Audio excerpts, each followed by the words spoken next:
Okay, let's start. Hello everyone, my name is Manuel and this is like my answer to the first assignment for data analytics, Python for data analytics. So this is my first time I record myself, so please forgive me for any mistake, something, the audio or something.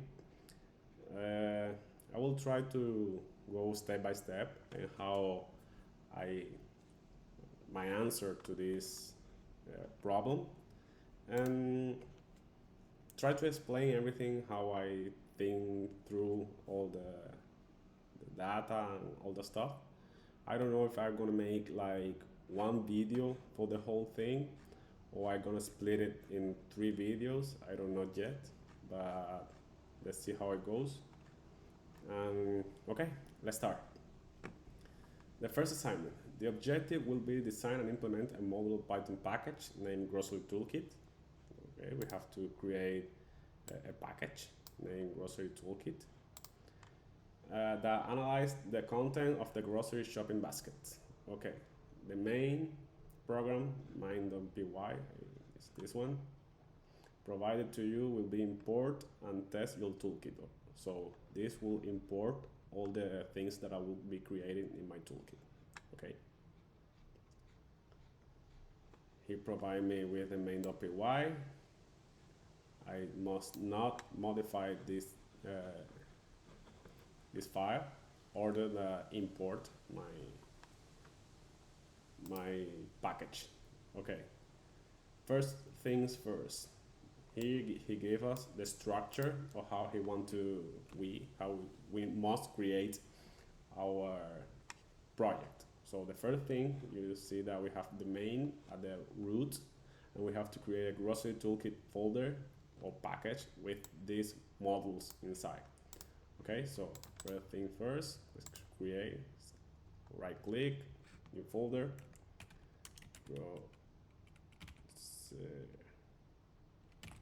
grocery toolkit,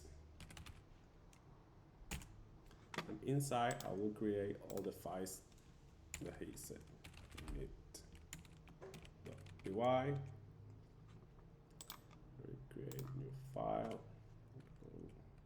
calculations.py, and new file called this code.py. I should create these files as soon as I will be needed, but I will just create it all for now and let it be. And now this is .py. Okay, we have our structure in the same manner that he gave us. We have our package, grocery toolkit, and our main file, and all the models inside our package. Okay. Okay. We need to implement goes in 3.py models. Is this one that we created here. You must follow the exact folder structure so we can continue. Data representation. Each item in a basket is represented as a tuple. Good. This is good information here. Everything in the item will be a tuple with this structure. What this means is this is a tuple. This is invariant. So always the first item will be a name. The second will be the quantity. The third will be the unit price, and the third will be the category. Always, every time. So when we unpack this, we will see that every time we'll have the same order. We will see this after. Okay. For example, he will give us an example here: banana. How many bananas he bought, the price for each banana, and what category it belongs. So the first thing first, rules. This is something that we must carry on along all the projects. This is the most important thing of our development, okay? So every time that we will create a function or everything, we must go back here and check the rules. Let me shut this off because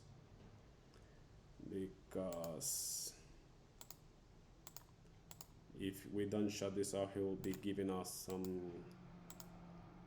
how can I say, some comments, and we don't want to use it right now.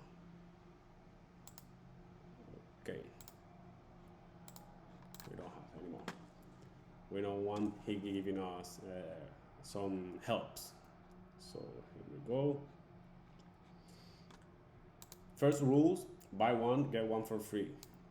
If an item is in the name, this the name of the item appears on the back of item that buy one, get one for free, we only charge half. This is that we must look for pairs inside our basket. So if the inside the items that he bought, because if he bought like, let's say 4, we only charge him for 2. The second thing that we have to do is check for discounts. If any item that he bought have any category discount, he will give us this discount in a way as a dictionary. So discount dot something like that. Let's see how it is. Oh, discount. It's a product 10%, bakery 5%, meat 15%. That's how the discount goes. And finally, the tax. We have a threshold discount and a tax calculation.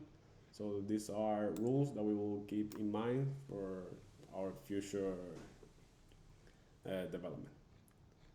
The first one, we will create calculation.py model. So calculation.py model. The first thing he gives us, he is very benevolent, and he gives us already the name of the function and what the function have to receive as parameters. He gives us also the inputs and what our function must return. So first, let's create our function. Def, let me copy this because I don't want to. Oh. Def, item charge. Okay. So we have our var function, and we have to create our function functionality, right?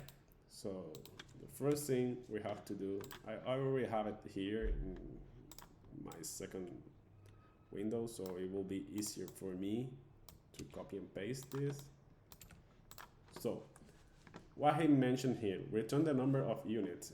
We have to return the number of units that will be charged, taking into consideration the back of item day of get one for free. Buy one, get one for free.